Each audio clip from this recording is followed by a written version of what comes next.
Welcome to Infinity Coaching Classes. Next question, 3 minus sin square 60 divided by tan 30 degree into tan 60 is equal to what? মানে কিমান হ'ব? এতিয়া এই কিটা মান বহাব লাগিব যে 3 minus tan 60 মান বহাব লাগিব tan 60 তাৰ মানটো স্কয়াৰ কৰিব sin 60 এটা sin 60 ৰ মানটো কিমান আছে √3/2 আছে sin 60 ৰ মান গতি এটা হ'ব হোল স্কয়ার ডিভাইড বাই tan 30 মান আছে 1/√3 into tan 60 মান আছে √3 গতি √3 কাটি যাব উপৰত only ৰৈ যাব কি -3 মাইনাস যদি √3 কি স্কয়াৰ কৰো উপৰত 3 ৰৈ যাব যদি 2 কি স্কয়াৰ কৰো 4 ৰৈ যাব তাৰ পিছত এইখিনি যদি এলসিয়াম ললে কি আহি যাব যে তলত 4 into 3 3 4 গুণ 12 minus 3 এতিয়া 12 ৰ পৰা 3 গুছি গলে কিমান থাকে 12 ৰ পৰা 3 গুছি গলে থাকে 9 divided by 4 the 4 এ 9 ক কাটে কেবাৰ 4 এ 9 ক কাটে 2 বাৰ তাৰপিছত সমস্ত ৰৈ যাব কিমান 4 2 গুণ 8 1 ৰৈ যাব এতিয়া 4 এ কো একক হৰণ কৰি থাকিব যে অপচন কাৰেক্ট হৈ যাব অপচন বি তাৰ পিছত 23 দুডাল সমান্তৰাল ৰেখা ইহতৰ এডাল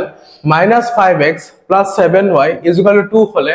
আনডাল তলৰ কোনডাল হ'ব পাৰে এতিয়া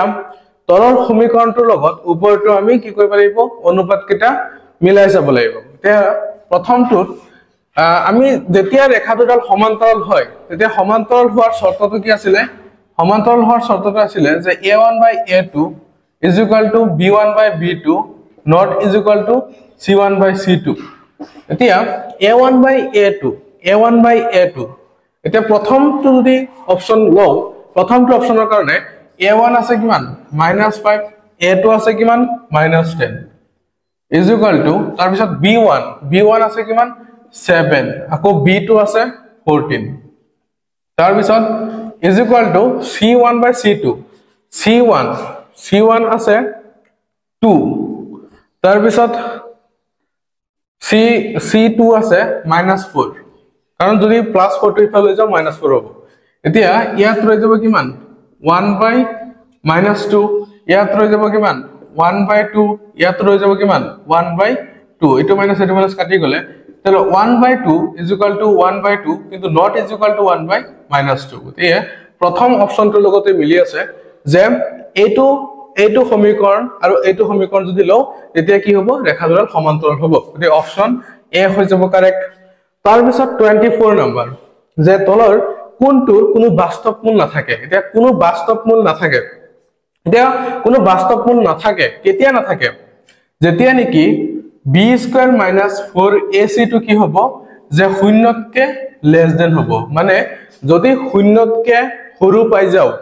এই মানখিনি তেতিয়া কি হৈ যাব যে কোনো বাস্তৱ মূল নাথাকে যে প্ৰথম অপচনটোত কি আছে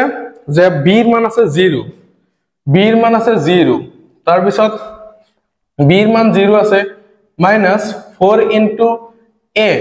ৰ মান কিমান আছে 1 আছে into c ৰ মান আছে 0 গতিকে এটো কি হৈ যাব যে 0 ৰ লগত ইকুৱেল হৈ যাব গতিকে 0 ৰ লগত ইকুৱেল হলে কি হ'ব যে 0 ৰ লগত ইকুৱেল হলে এটোৰ বাস্তৱ মূল আছে মানে দুটা সমান বাস্তৱ মূল আছে তাৰ পিছত নেক্সট যদি চাও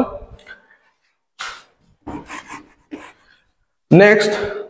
2x - 1 এইটোৰ মান কেটা যদি লোৱা যে -b² মানে ইয়াত b ৰ মানটো নাই গতিকে b ৰ মান নাই মানে 0 তাৰ পিছত -4ac এতিয়া 4 into a আছে কিমান 4a ৰ মানো আছে 0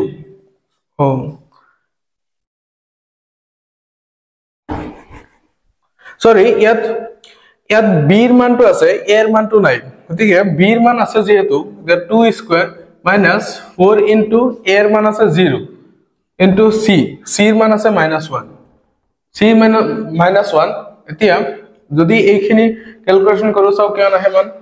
যে এইফালে আহিব 0 গতিকে এইফালে কি হৈ যাব 4 গতিকে ইয়াৰো কি হ'ব যে শূন্যতকে যেহেতু গ্ৰেটাৰ দেন শূন্য হয় সো ইয়াৰো বাস্তৱ মূল আছে তাৰ পিছত নেক্সট অপশনটো চাও যে নেক্সট অপশনটো আছে x² + 1 ইয়াত b ৰ মান আছে কিমান 0 তাৰ পিছত মাইনাস 4 into a আছে কিমান 1 into c আছে 1 এতিয়া ইয়াৰ মানটো আহিব কিমান -4 যেটো কি হয় যে শূন্যতকে সৰু হয় less than 0 গতিকে অপশন কাৰেক্ট হৈ যাব কোনটো এইটো যে এইটোৰ কাৰণে এই সমীকৰণটোৰ কোনো বাস্তৱ মূল নাথাকে যে এটো কি হয় শূন্যতকে সৰু হলে কি হ'ব কোনো বাস্তৱ মূল নাথাকে নেক্সট কোৱেশ্চনটো চোৱা যদি এটা দ্বিঘাত সমীকৰণ kx bracket x - 2 + 6 = 0 দুটা সমান বাস্তৱ মূল থাকে তেন্তে k এৰ মান হ'ব এতিয়া দুটা সমান বাস্তৱ মূল থকাৰ কথা কৈছে তে প্ৰথমতে এটো সমীকৰণ আহিত নাই প্ৰথমতে সমীকৰণ আহিত লৈ যাব হলে kx * x হৈ যাব kx² kx * -2 2kx তাৰ পিছত +6 এতিয়া এই সমীকৰণটোৰ পৰা আমি কি কৰিব লাগিব যে দুটা সমান বাস্তৱ মূল থকাৰ বাবে যেটো শৰ্ত লাগে সেই শৰ্তটো আমি লব লাগিব সেই শৰ্তটো হৈছে যে b² - 4ac = 0 যে এই শৰ্তত মানখিনি বহাই দিলেই k এৰ মান আহি যাব এতিয়া যদি ইয়াৰ পৰা b আছে কিমান -2k যদি 2k যদি স্কয়াৰ কৰো 4k² আহিব 4k² -4 into a আছে k into c আছে 6 = 0 তাৰ পিছত এফালে 4k² -4 into 6 24 4 into 6 24 k = 0 তাৰ পিছত এফালে কিবা এটা কমন লব পাৰো কি কমন লম যে 4k কমন লব পাৰো 4k যদি কমন আহে ইয়াত ৰৈ যাব k মাইনাস ইয়াৰ পৰা যদি 4 আহি যায় আৰু k আহি যায় ইয়াত থাকি যাব কিমান ইয়াত থাকি যাব 6 k তো আহি গল = 0 এতিয়া 4k ইনটু হে আছে এটো হিফালে গলে হৰণ হ'ব হৰণ হলে শূন্য যদি হৰণ কৰিব শূন্য গতিকে k - 6 = 0 k = 6 গতিকে অপশন কারেক্ট হৈ যাব b তাৰ পিছত নেক্সট কোৱেশ্চন 6x² - 3 - 7x ৰ শূন্য দুটাৰ পূৰণফল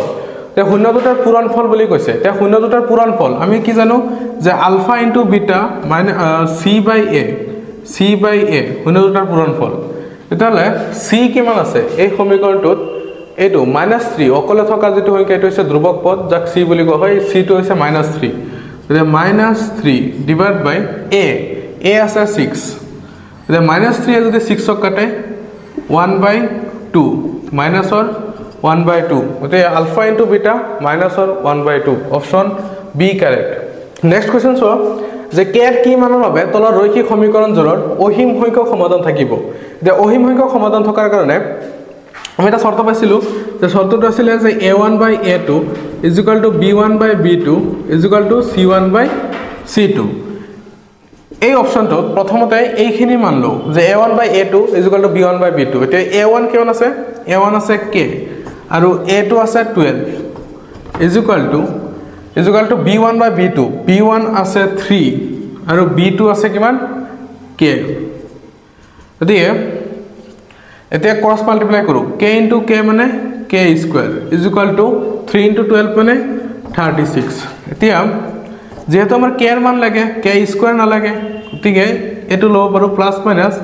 6² গতিকে এটো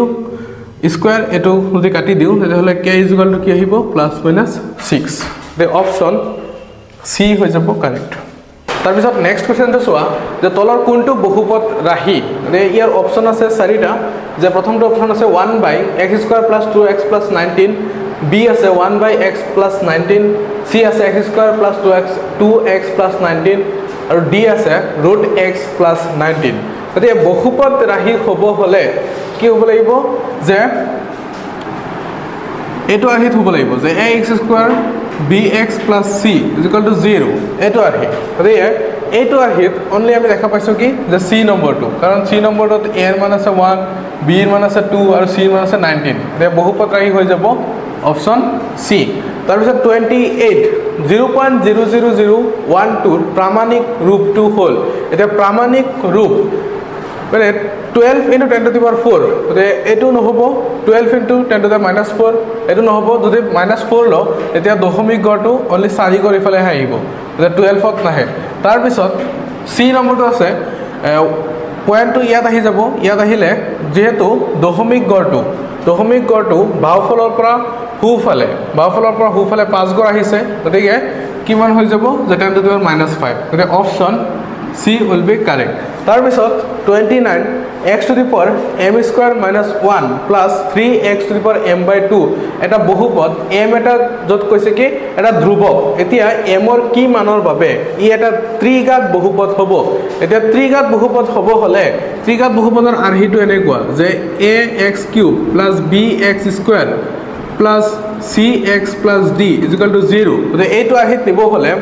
so x to the power m square minus 1 আছে গতে ইয়াত যদি m ৰ মানটো -2 লও তেতিয়া m square মানে 2 -2 square 4 minus 1 কেন হ'ব 3 x³ আহি আছে কিন্তু 3x to the power m/2 ইয়াত যেতিয়া -2 টো লম ইয়াত আহি যাব -1 গতিকে এটো বহুপদ নহব কিন্তু যদি +2 ললে কি আহিব যে x to the power m square +2 square মানে 4 -1 তাৰ পিছত plus 3x to the power m/2 মানে 4/2 গতিকে ইয়াত চাইছো যে 4 ক যেতিয়া 2 এ কাটিব ইয়াত ৰৈ যাব 2 গতিকে 4 ৰ পৰা 1 গুছি গলে x³ plus 3x square plus তাৰ পিছত c2 0 আছে into d2 আছে 0 is equal to 0 so only c2 মানৰ বাবে হে এইটো এটা ত্ৰিঘাত বহুপদ হ'ব গতিকে অপচন C হৈ যাব কাৰেক্ট